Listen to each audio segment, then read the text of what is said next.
Welcome to Steel Ball Run. Invented by Alexander. Okay. Yep. Look at this beautiful artwork. Oh my god. So that racket. Okay, so this basically is a backstory with Soundman and how he kind of originated from his culture. And let's see here. It's a troublemaker Sandman. Can't protect him anymore, Chief. The white man's books. They were hidden in his tent. This is treachery against our tribe and our ancestors. Sandman must receive punishment. He will be scalped. So the stuff he had was like just normal literature, like the Holy Bible and stuff like that. As you can see, his own people from his own tribe are chasing him out, and he looks a little bit different, but we get to see that he runs very fast. Like he kicks his feet up, basically how you normally run, but Soundman is gifted. They say Sandman, but I just put Soundman because I don't know why. Yeah, this art is amazing.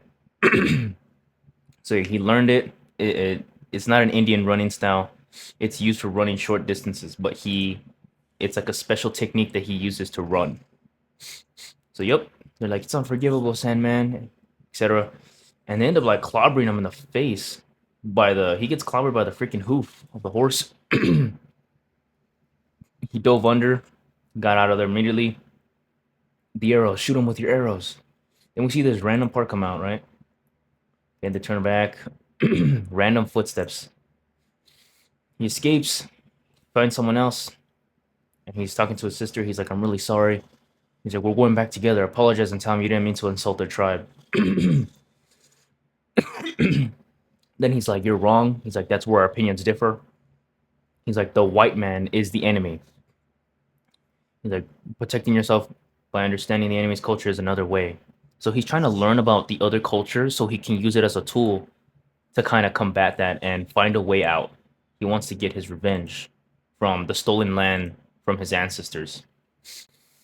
He picks up a paper, and on the paper it says there is a race that is going to be happening. It is called the STEELBALLRUN race, and it has an opening prize money that is given to the winner, which is $50 million. And Sandman, we're gonna call him Sandman for now, even though it's Soundman. Sandman is like $50 million. He's like, this is enough money to buy. Just as resided. Then we move on from Sandman. We go on to another building where we see Mr. Steel and Lucy Steel, who are chilling. So there's going to be a total of 500 participants in this contest. Make sure you remember that. And about 2,000 people from all across America are going to gather on this beach, and more to come. And the number of horses will be threefold, and many more spectators and related guests will come to see this race and also participate. See the logo, Steel Ball Run. Everyone's gathering up. Beautiful art style we have right here. We see that there's people with, weapons. They have guns on them. You see a lot of cowboy western style that we got going here. We got the cowboy boots, the cowboy hats, the trousers. We have crying on Lucy Steel, which is, his wife, technically. And he's like, oh, I'm so scared. And she's like, there, I'll come for you. So then he has to lock in, and then he goes outside. And you have reporters who are telling him, oh, what's this race going to be about? I heard it's in 2 days. And that's when he's going to announce the big Steel Ball Run race. So here is where we got to lock in. He's like, the Steel Ball Run race will start on September 25th, 1890 at 10 a.m. on the Pacific of San Diego. The goal will be New York, making it mankind's first North American cross-country horseback race. This race is humongous. It's the biggest race you've ever seen on horseback. The distance is roughly 6,000 kilometers. The champion will receive $50 million, which will be deposited into the individual's East and West bank accounts. And then from there on, he goes on to stay second, third, fourth, fifth. Will gradually get money going down from 1 million all the way down to 120,000, continuing all the way to 10th place. As long as a participant is age 16 or older, and nationality, race, sex, and pro amateur status will not be questioned, you're allowed to join the race. Basically saying there was a record in 1851 during the Crime War, Ended the Arabian horse ran 150 kilometers in a day, but the rider died of exhaustion. So that's already giving us a big clue that like you could be dead in this race if you don't take care of yourself. And you have up to 60 to 80 days to complete this race, which is insane. And he's like, oh, there's some complaints about the $1,200 entry fee. And one of the reporters asked, this is a race. Will you allow the possession of any weapons? He's like the Second Amendment says about right to bear arms, we cannot take that away from our rules. He's like, one might have to spend a night in undeveloped territory where there will be poisonous snakes and wild animals. As long as it's not considered criminal behavior, we won't say anything about that. So you can have a weapon on you as long as it's for protecting yourself against the wildlife. And in this race, you are your own security, so it matters most. And then we move on. We got different people who are going to be introduced into this race, and these are some good familiar faces that you're going to love to see. We got the Cowboy of Wyoming, Mountain Tim. We got the Arab from Egypt, Urmid Avdol from the Sahara Desert. And from the east, we have the Master Dothan, and obviously the GOAT, Diego Brando, known as Dio. And they give you a lot of their backgrounds. It's honestly awesome. Basically saying, what's the responsibility if this race doesn't go as planned? He's like, I might be eliminated. He's like, that was a joke. But we come to know, as the more you read into the story, it was not a joke. And he's saying, listen closely. Failure is forgetting the pioneer spirit and staying far away from challenging hardships. There is no such thing as failure in this race. There are only adventures. This Steel Ball Run race will be an event, the likes of which the world has never experienced before. And then someone has one more question, and they continue to ask, and then we're going to move on. Coins tossed for the entrance fee of $1,200. There will be no refunds, the little clerk is saying. And he's like, once recorded, riders and horses are strictly prohibited and stuff like that. They give you your number, your badge to put on your horse and yourself. And the number for B636 also included the race commemoration badge, is what you're saying. The name that is signed for this contestant is named Jairo Zappelli. Jairo Zappelli signs the paper entering this race. And as we get a look here, we know from the design by itself that this is no ordinary character that is just casted to the side as an NPC. This is our main character, Jairo Zappelli, who then shows his grills, or not grills, he shows his golden teeth titled Go Go Zappelli. If that isn't the most sick detail ever in a character, I don't know what is. And another character on the side goes grabbing his stuff. And he's like, what are these things? And they're like green steel balls on the side. He goes to touch it. And then out of nowhere, he gets redirected. And he's like, what the? Why am I getting redirected? And then he's getting put to the ground with some type of force. And his legs are being pulled to the ground. And he's like, I was just making small talk. He's like, what are these things around you have in your belt? He's like, is that so? And he's like, why can't my legs? And basically, he's not the person that's being interrogated for trying to touch his equipment is wondering why he's at a disadvantage when his stance. And he's looking at it. He's like, so it was you after all. Give me the coins you swiped from me, and if I'm short. So Jairo Zappelli was short of $20 from his contract, and it was because this man had swiped his money.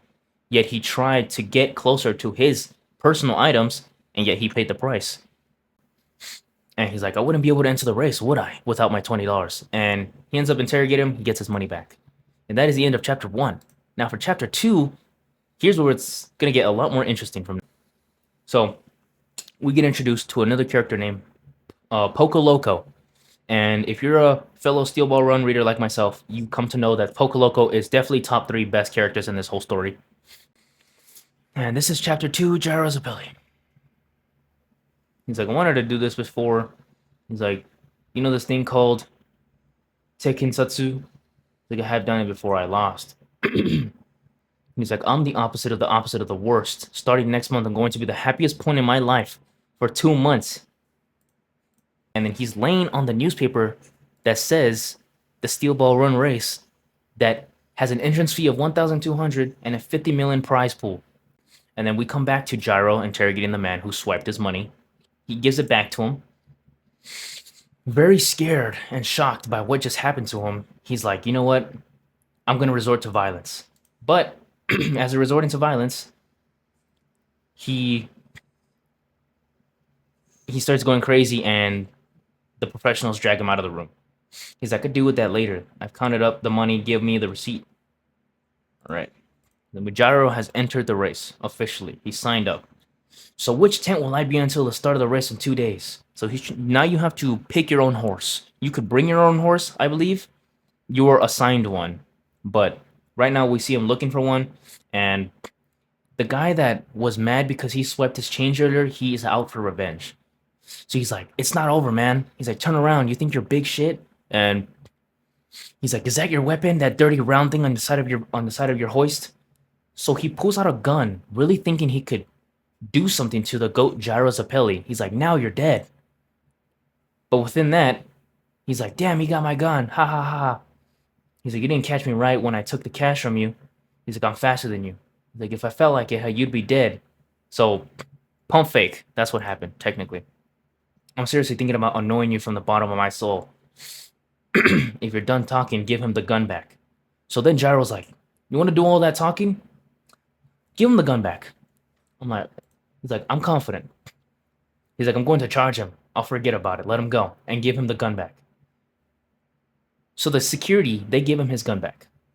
He's like, all right, man, come on, pick it up. He's like, pick it up. He's like, but if you do that, that'll be the sign if you're really going to bother me. So he's like, I want you to try me. And within this, when the securities are like, you know what, we're not suited out for what's going to happen here. If you're familiar with Western culture back in the day, there were standoffs where they used to be like, draw your gun, I'll draw my gun. Let's see who's the first, to settle this. While the securities are in shock, they're like, yeah, I'm counting myself out of this business. We see a character in a wheelchair who turns around. He's like, what's going on here? He's like, wait, is that it? Damn it, all that noise. You guys, what is it?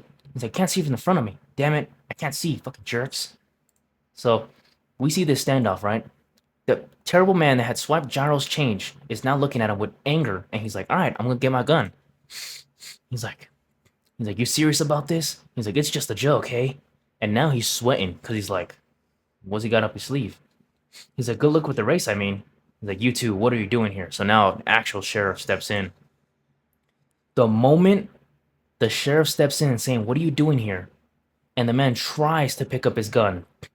Gyro swings the green steel ball, hitting him right in the armpit and the shoulder. Like the most terrible pain ever unimaginable. Hit him where he did not expect. And you see a rotational energy form from this ball. And it digs into his skin and starts rolling it like crazy. Then his skin starts to warp. This weird spin. And Gyro states, I'm not a nice guy. Let's go on that gun and see a doctor before lunch. And this dude's like, you bastard. So then, at first it appears nothing is happening to the man. He points his gun, and then out of nowhere, he ends up pointing to himself. And within seconds, he fires. And half of his face gets blown to nothing. Gyro, without making anything out of the ordinary, he turns around and goes on about his business. The sheriff is like, what the? Like, he doesn't know what to do. He's like, there's no problem. It was just a duel. No laws were broken. Let him go. This duel was fair on both sides. But really, was it fair? So then this man with the star cap, he's like, no. He's like, that's not what happened. The steel ball was spinning at a high speed, and it was spinning when it hit the guy's arm. Hey, you, what's with that steel ball? So then he goes to question Gyro. We have another person trying to try this man. He's like, let me see it one more time. So then he goes to reach for it. He's like, don't touch it. It's still spinning. And when he touches it, the crippled man stands up for the first time. And then we start off with an origin story. He's like, this story is the tale of me starting to walk. Not in a physical sense, but in an adolescence to adulthood sort of way. My name is Johnny Joestar. After meeting that man, Gyro Zappelli, who was full of mysteries from the beginning to the end. That is chapter 2 of Gyro and Johnny meeting each other. And this story is going to be so amazing. Let's just get into chapter 3 real fast. All right. So when I look back, for some reason, why did I come to this beach? He's like, He's like, was it the nostalgia of the horses? I don't know. He's like, maybe it's just me wanting to see the race like a normal spectator. And running, that's the most beautiful thing in the world. My name is Johnny Joe Kid Joestar. I was 5 when I first rode a horse. Interesting enough, this person named Johnny Joestar is going to be our second main character. And he already has a prehistory of riding horses. So we know this is going to be a very good setup for the future of this story. My son is a horse riding genius. So this man was an ultimate genius when he was young. When he was little, he said he had gotten everything he wanted. This is Johnny. This is me speaking about Johnny. They called me JoJo or Joe Kid. And the time I won Kentucky, he won. Okay, so basically, I'm gonna dumb it down here. He won races. He was a prodigy who was very advanced, and he was able to be invited to millionaires' homes because he won these races. His name was getting out there. The ego, the trophies, the money, everything was going to Johnny Joestar, and he was loving it. Every single piece of praise and worship that he was getting from his own fans, he was loving it like 100%. They called him a rookie, but he outperformed those who were his competitors. He's like, they were going to see a movie, Dorothy Parker, right, of the Wild. He's like, and the girl that he's with is like, why do we have to stand in line? You're Johnny Joestar. She's like, I want to see it. And he's like, no, let's go to the back of the line. But then Johnny Joestar's like, you know what? I'm just going to cut in front of this line because I'm him. He cuts in front of this line, but this line is really long. And back in the day, you had to wait like a normal person. So there's this kid is like, hey, man, you can't cut in front of the line. That's messed up. He's nervous. And Johnny Joestar's like, he's like, well, I don't care, man. Like, I'll pay you. He's like, shut the hell up. That's enough. Now you listen. I bought this spot. You want me to ask someone else? And then they end up dragging this poor little kid who just wanted to see this movie or this play. They end up dragging him away, and he just wanted to watch it. But Johnny Joestar cut in front of the line. And then he's like, how long until it starts? I'm like, it's about to open. Then the kid who was being dragged away does not give up. He clings onto Joestar's arm, and he's like, no, you know what I mean? He doesn't want to let go. He literally had this spot in the line. And Johnny Joestar's like, what? You again? You persistent bugger, aren't you? And then out of nowhere, this kid gets mad, and he pulls the trigger. Johnny Joestar turns around. He's like, did you just shoot? And he's like, what was that noise? The sad truth that befell Johnny Joestar was that he got shot on the lower back,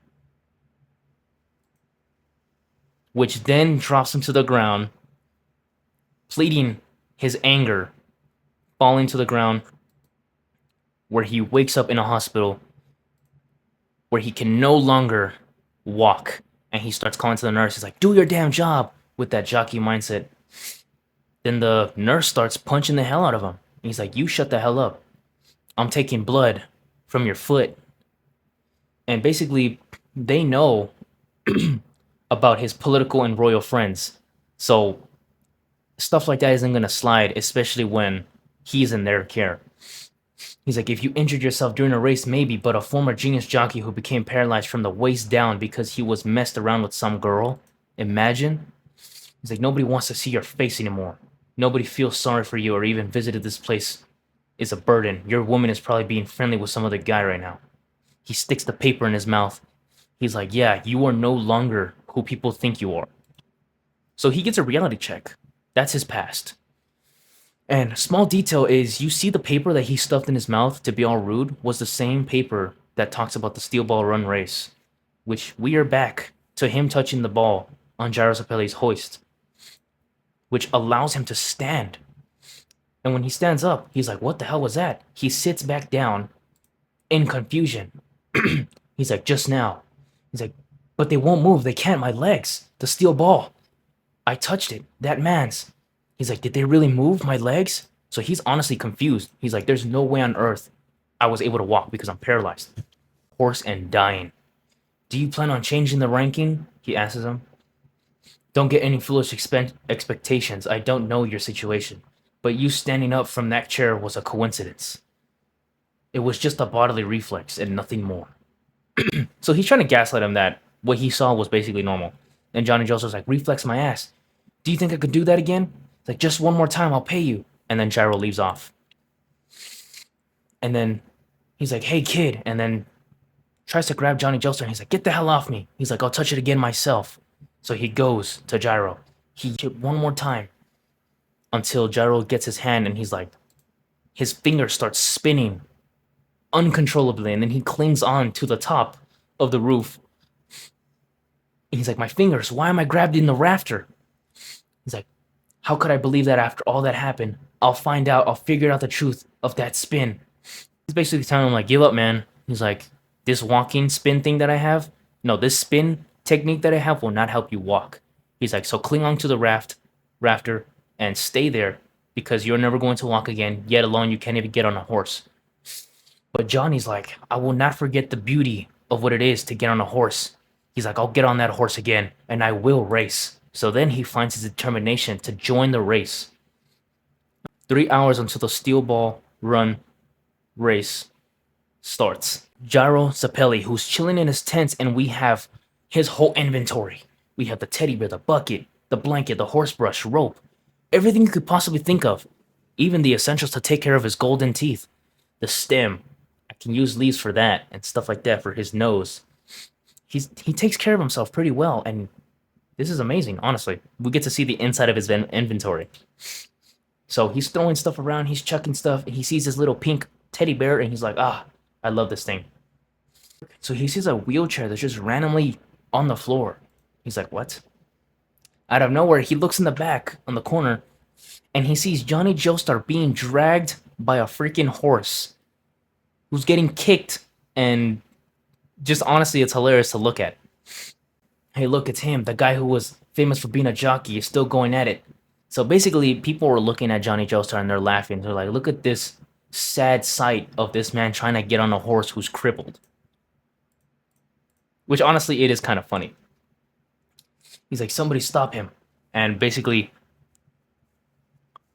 they were joking at first, but then he's starting to get really beat up. And they're like, all right, we got to stop him because he's hurting himself. And it's really getting out of hand. And we see like a nasty piece of wood stabbed through Johnny's calf. And we just got Gyro. He's just kind of just analyzing, looking in the corner like, like, he sees the potential, but he's not going to say anything. But on the other hand, if he could write it, he'd go beyond any human. Basically, he's kind of motivating them by saying this out loud. Then we get another character. He's like, sorry to disturb you. I'd like to ask where to sign up for the race. We see this man with a familiar tattoo from chapter 1. And he's like, it's my pleasure. I'll show you where. And we see this envelope with nothing but dirt just fall off. He's like, don't get me wrong, you need an entry fee, but not $12 or $120 in white man's money. It's $1,200. Can a guy like you pay for it? Move along, Indian. Already being stereotypical. Spits a gemstone in front of the guy, and he absolutely just goes quiet, which is hilarious. She's like, he keeps his promise from his sister. He's like, it was a keepsake from mom and dad. He's like, are there more Indian? And basically, this guy cannot believe what he's looking at. It's a real emerald. He's like, give me the participation permit. So he overpaid for the entrance fee. So this man is serious about racing.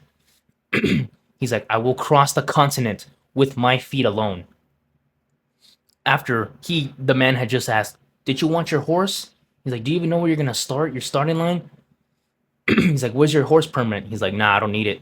I'm going to use these legs. Already crazy. This man plans to run the race. 6,000 kilometers, if I'm correct. On his own legs. So now it's morning, 9:30 a.m., 30 minutes until the race starts. Now we have an announcement. Attention participants. Each of your numbers is also starting with grid numbers. Your fairness, please be your corresponding starting grids in 2 minutes by 10 a.m. So basically, by 10 a.m., everyone needs to line up on their own grid and make sure everyone is ready to start this race. This will be the sacred ice of the Steel Ball Run race, and our burning desires will melt the ice.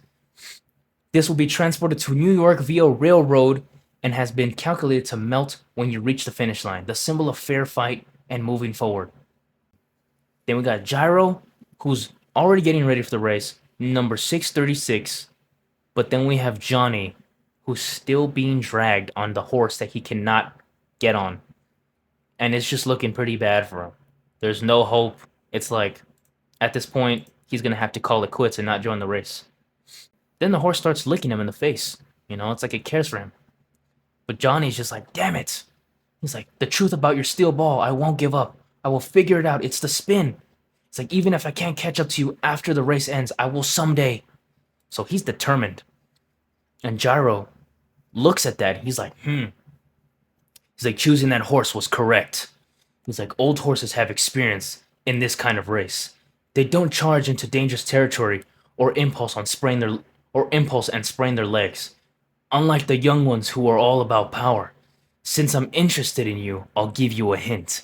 And so, Gyro takes interest in Johnny Joestar. You've already found the answer. If you have the will to get on this horse, why don't you? Not batting an eye. He only gave him the hint, and he's already focused on the race. He's like, again, lick. Lick my face, my horse. And then he uses that as a spin technique to get on and backwards onto the horse. So Johnny is already starting to adapt. He's like, the spin, all hope. It's all in the spin. I want to know more about the steel ball. So we got Johnny Joestar, who now halts on top of his horse. And the steel ball run begins now. The fireworks are up. The race is starting to signal. Over 3,600 horses, and there is no mass confusion among the participants. The starting grid stretches over 4 kilometers. That is so long. Slowly, as if the waves of the Pacific Ocean crawled onto the land. All are running at once. To their respective checkpoints will be called a stage. So we have separate stages amongst this race. And there are going to be 9 places that are seen as checkpoints to check for any criminal activity, which is changing your horse, and seeing how many participants have lowered along the race. And every single one divided amongst these 9 points is going to be a separate stage. So basically from what we get here is, amongst these stages, there will be multiple winners. Little tiny winners, right? Because it never really ends until you get to the end of the race. But amongst these checkpoints, whoever gets there first will be awarded some type of money. And the first stage ends near the church, so we are going to keep that in mind for the future. A stage, you get $10,000 and a 1-hour time bonus to continue the race ahead of time. And everyone's going to be drooling over this extra amount of time because this race is ridiculously long. All right. So we right away, as soon as you see the race start, we see a horse that breaks away from the commentary amongst every single horse. They're like, who is it? Who's running this fast in the saddlecloth? None other than a man racing solo, Gyro Sapelli.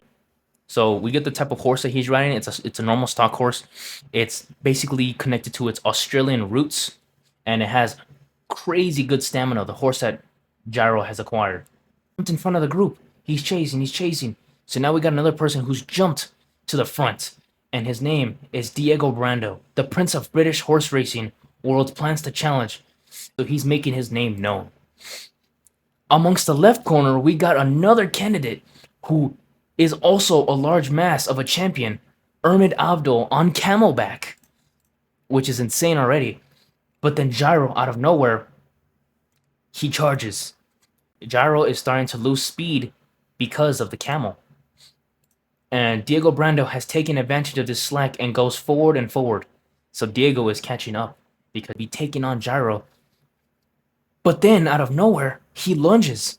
The cacti, Abdo lunged into a cluster of it. And it just envelops his whole camel in cacti. And at the moment, he did not see it because they were blocked by the grove. The camel charged into it on its own. And unfortunately, amongst that, the camel collapsed and there is a fall. And Ermad Abdul is down. Unfortunately, I wish we would have saw more of him, but he's down in the race. Johnny Joestar is a really good person at reading a situation fast. And that's chapter 5. And chapter 6 will be rolling out into this big map that we get real quick. So let me explain this for you. It's going to be a little bit confusing, but this is going to be the first stage map that we have here. So in order to explain the first stage map, let's see what it says. To describe the path of the first stage, 15,000 meters after the 3,000 meters from the beach, it gradually becomes more hilly terrain. The prize money of $10,000 and an hour time bonus. After passing the 3 kilometers point, the dried up river, it will be a winding uphill without a rise of about 50 meters and a downhill through the brush. The numbers 1-5 denote distance of the church in thousands of meters. Passing the abandoned farm, it's a straightaway from 2,000 meters, and the goal of Catholic Church will be visible from there. So as we look at the map right here, this is where they started, along the coastline of the beach. Going up here, there's going to be a dried river that they're going to point, right? Back once again through the dried river, making their way to the Gold Church, ending to the first stage. And what's cool about this race is people were able to see the race with the binoculars inside of the train. Like, while the race is going, they're going with them at the same time. Then we get a nice shot at Diego Brando, who is obviously our alternate version of Dio, and he looks absolutely amazing.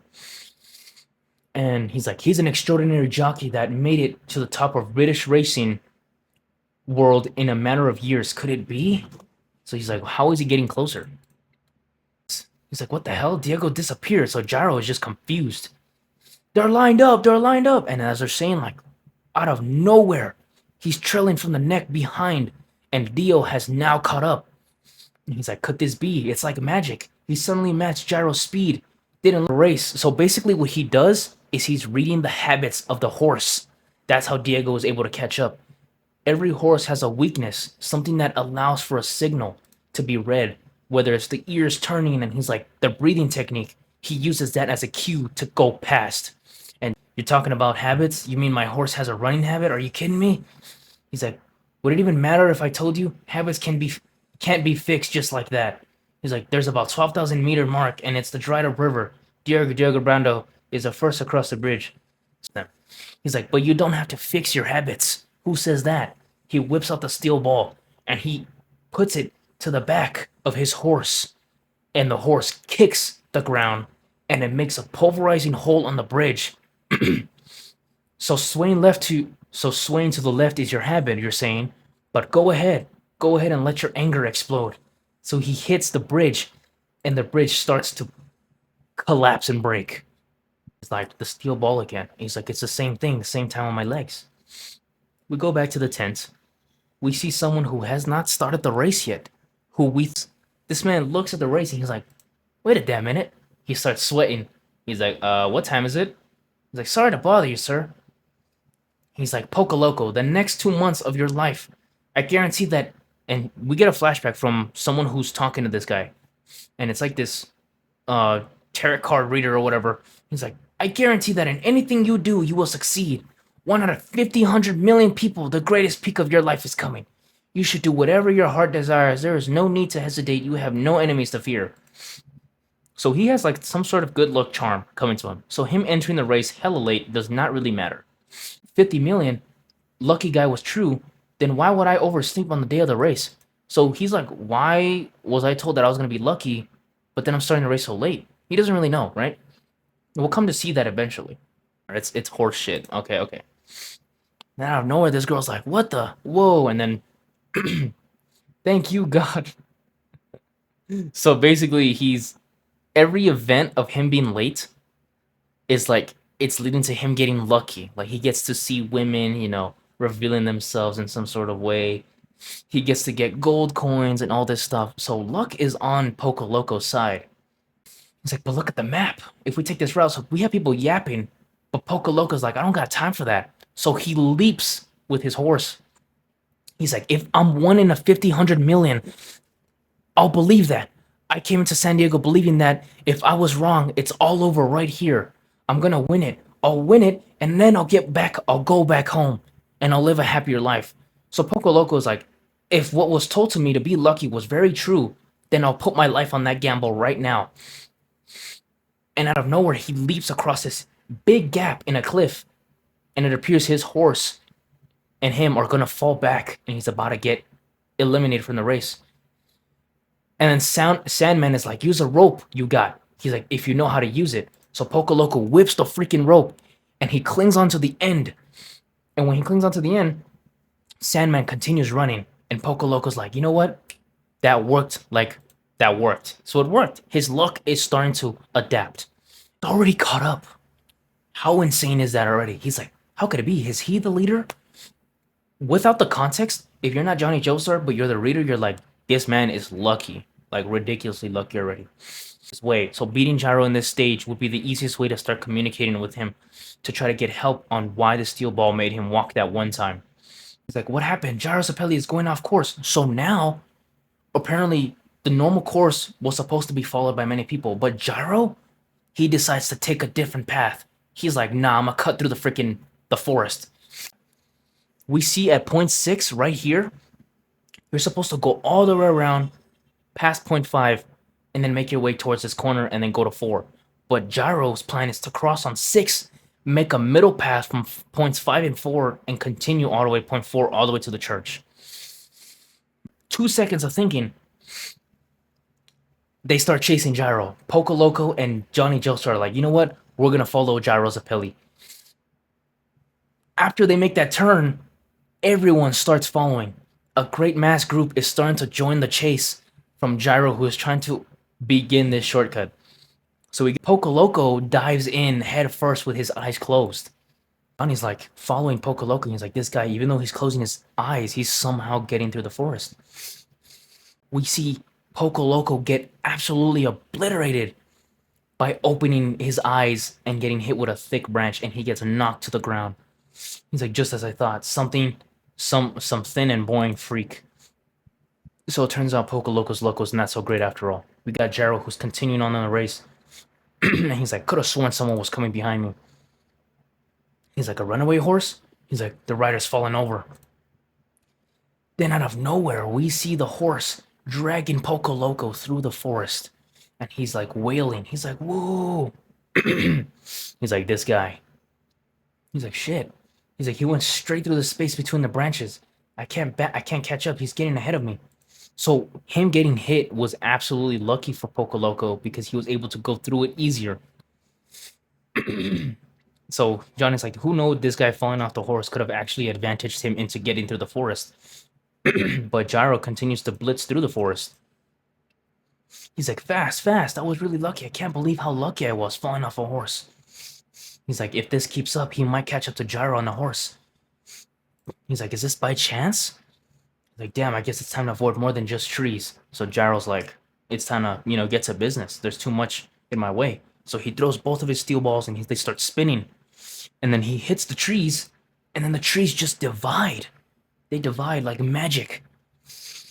And he cuts through, and then after that, when the spinning is over and they go back to Gyro, the branches redo what was undone, and they go back into the same placement. And Poco Loco gets the aftermath of that. He gets whacked.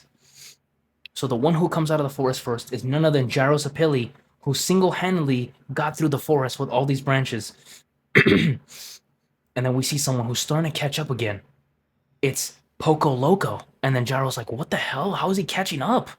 I'm like, didn't he just fall down? I'm like, I could have sworn I was far ahead in the forest, and out of nowhere, he's catching up. He's like, I guess it's really true. I really am a lucky guy. I got hit with the tree branch and then knocked back on the saddle. Can you believe the amount of luck Poco Loco has? He's like, it must be some kind of ability. And mind you, they highlight the word ability. Keep that in mind for the future. There's a sign that says 4,000 meters left, so they're already at the 4,000 meter mark. So we're getting there to the church. The final battle begins between the leading riders, only 4,000 meters left until the reach of the goal. The Devil's downhill stands before him. Still on top is Gyro Sapelli. There's 2,000 meters between him and the farm of people racing. Even when people jump ahead, you must keep a slower pace. He's like, the downhill area is the range of 50 meters in height. A horse rider must always keep in mind that a long downhill must be run at a lower speed. So Gyro knows if you're going downhill, you must be careful and ride slower. Quickly, downhill. And we're like, what the hell? How are you charging in so fast? Out of nowhere, we get this weird, mysterious creature who's saying, Poco Loco. What kind of idealistic talk is that? There's no cow, Poco Loco. Remember the cow. He's like, so you can do anything. It's like, hey, don't get distracted or else you might fall off the horse. You're not supposed to fall off yet, huh? Poco Loco's like, I could have sworn I saw something really weird just now. He's like, did I hit my head really weird? It's like something fell off in the forest.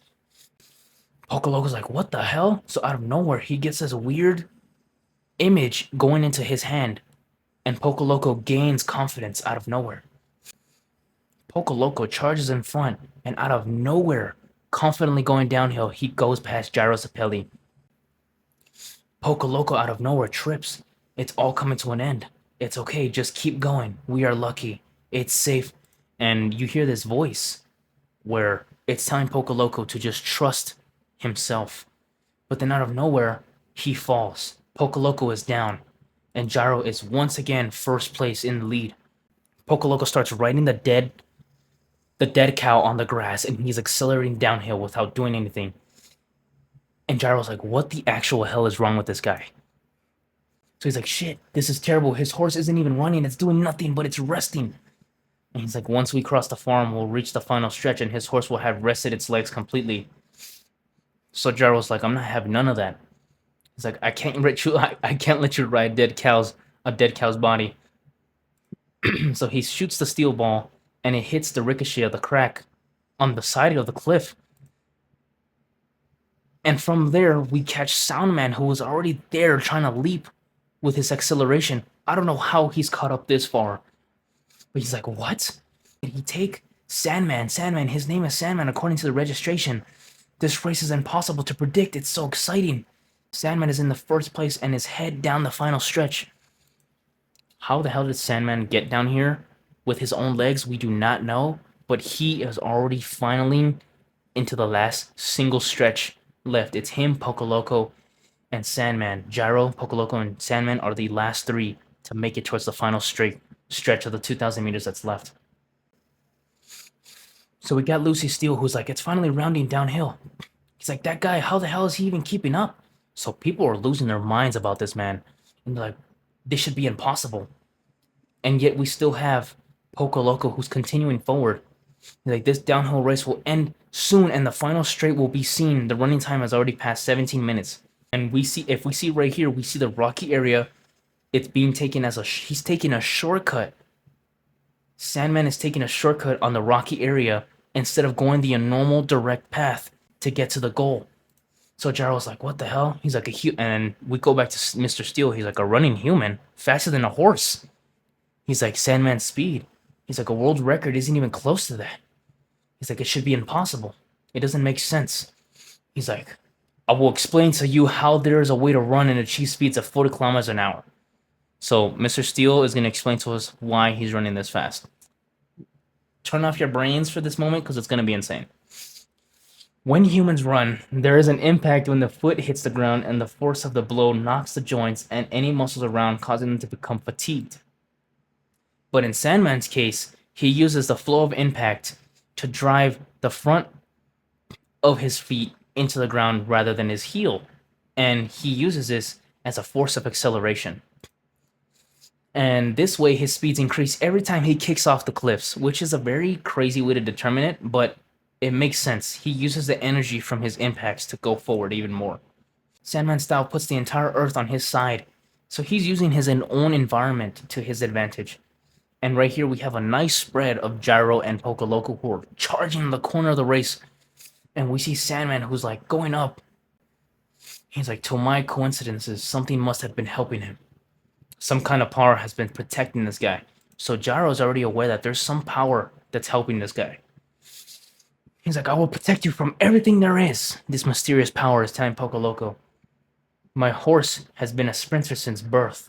Even if I can't do anything without him, if I stare at his ass the whole time, I can't win. Out of nowhere, Gyro starts to accelerate. He jumps ahead into the race. And people are like, Mr. Steele's like, holy crap, there's so many people at the end of this first stage. He's like, this is the finish line. There is a goal. It's an abandoned church. There's a giant crowd of spectators gathered here to see the winner of the first stage. It's really heating up. 10,000 people. No, wait. It's definitely over 20,000. Way more than at the opening ceremony. This is impossible. Mind-boggling. And basically, Johnny's telling his horse, he's like, you ran well. He's like, old horse, you've gained a lot of experience from this race. Out of nowhere, Johnny gets a glimpse of someone who's dashing off the rear left, out the rear right of his corner. And it's none other than Diego Brando. He's like, hang on, everyone, look, did you notice? A shocking indeed. Point ahead in the tailing group, he's making his way through the pack. It's simply unbelievable. Coming from way behind, this guy is... Diego Brando is here. Dio caught up to me.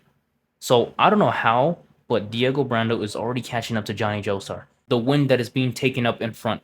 And they called it the air pressure shield, but Diego is using this as a form to get past Johnny Joestar. And we have everyone who's pushing for the final race. We have Diego going up to Johnny, and then we have Poco Loco and Gyro who are at a standstill next to each other, and they're challenging each other. And here are we're entering the final stretch. 1,000 meters left, so let's get into it. Gyro is twisting his body back, looking behind him. There's only a little under 1,000 meters left until the goal. It's like he's measuring up the distance between him and the rear group. So we are seeing absolute hype from the end of this first stage right here. We can hear the sound of the arriving train. So we're already hearing the train sound up as they're approaching the end of this race. And they're like, damn it, this brat jockey Diego Brando. So he's already trying to shove. He's like, I'm not going to let it happen. He's like, I'm not letting him pass me. His horse just sank. And out of nowhere, he's like, it's going to be mine, Johnny Joestar. So Johnny is determined to win, like determined. And he starts kicking rocks. He's like, this guy, he was a professional jockey. He protected himself against a windshield attack. He even kicked up the rocks when he sped up. To think that someone outside of the traditional British racing world had skills like that. So Diego can acknowledge that Johnny is low-key him when it comes to racing. And here's Sandman coming down off the cliffs and rejoins the lead group. So Sandman rejoins the lead out of nowhere, jumping off of the cliff. With his muscles nearly exploding, Sandman is back. He's ahead of Gyro. He's rejoining the head of the pack. He's about 8 lengths ahead, and he successfully rejoined while going towards the goal. He's going to at least 40 kilometers per hour. Is this really a man running? But there are no more shortcuts. Sandman, can he hold up against all the horses until the goal? Can he pull away? And now Dio's out. Dio has jumped out of town. And he's about 300 to the goal. Dio is such an amazing pace. We have all these riders who are about to attack the leading Sandman. Gyro's just 3 lengths away from Sandman. So we have Johnny, Diego, Poco Loco, Gyro, and Sandman who are filing into the final stretch of this race. They're all lined up perfectly. And this shot, when it gets animated, is going to look so fucking peak. But they're all lined up. The 4 horsemen are all lined up on Sandman's tail. And Sandman is running with the sole intent of keeping his promise to his sister. He's like, please give me the strength and your courage. All the horses that are lined up, nose by nose. Only 100 meters left. And Gyro's slightly ahead, and now Dio's coming out. He's like, who will end up in first place? It's become one fierce battle in front of the goal. Okay, Poco Loco, don't hold it back any day. So Poco Loco's like, why does he still have any strength left to just keep speeding forward? Johnny Joestar, I'm amazed. You did well catching up with me. By the way, kid, ever ride on a ship? The more head windings a sailing vessel gets on the sails, the faster it will go. This in this world. 30 meters left, 50 meters left. So 50 meters left, 30 meters left. Here comes, yes, he's coming. No way, the cape on his back. So Gyro used the spin on his cape as a sail to help the winds meet to propel him forward into the end of the goal. And Johnny analyzed that first on. He's like, he's sailing his cape like a freaking ship. And he's like, this is the power of the wind, the head of the wind from Mexico. And he's passing right through. He's passing right through. He's closing in on the goal. Gyro Sapelli is the first finish line. And the champion of the first stage is Gyro Sapelli. And with running time of 18 minutes and 7 seconds. This is the birth of a race leader in Steel Ball Run. In the Steel Ball Run. And so that was the end of chapter 11, and the announced winner for this race is Gyro Sapelli, who has won by just 5 meters in extra length, who used the spin of his cape as a sail, like a ship, to use his acceleration to propel him forward past the goal. And the first stage is now over. We have now arrived at the church, and chants are heard from the crowd. Gyro Sapelli, Gyro Sapelli. The end of the first stage sees the birth of a new king. I'm like, the victor goes $10,000 and a 1 hour time bonus and 100 points. The winner of stage 1 is none other than Gyro Sapelli. And that is going to be the end of this read from chapter 1 all the way to chapter 12, the first stage. Then again, if you're wondering why I skimmed through this so fast, it's because I've read this in the past. I'm trying to recollect what was left 5 years ago for what it was for me. And that is exactly the first stage. This is so special. The story from capturing characters like Poco Loco to Sandman in his running, his promise to his sister, Gyro's goal. We don't really know his goal yet, but we know that he has some sort of technique with his green steel ball that allows himself to use a spin as some sort of energy. We don't know what it is yet, but that spin can be used for so many things. And Poco Loco has this weird creature we do not know yet. He has it like a lucky charm that tells, like a spirit that tells him to believe in his luck and to trust in himself so he can win this race. But we also had Johnny Joestar, who still kept himself amongst the top 5 for the first stage, and he kept up with Gyro. So now we will see if he gains the respect to talk with him and maybe find answers to the rotating puzzle pieces that he's been trying to find.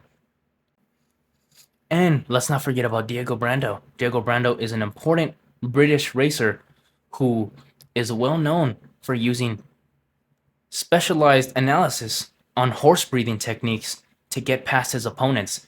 We are going to see more of this in the upcoming stage, and feel free to look up to the next video if you enjoyed this read. I will also do a reaction to the anime episode that's coming out tomorrow. I am extremely excited. But if you enjoyed that, thank you so much for watching. Have an amazing day. Let's fucking go. Steel Ball Run is finally here, ladies and gentlemen. Have an amazing one. Peace.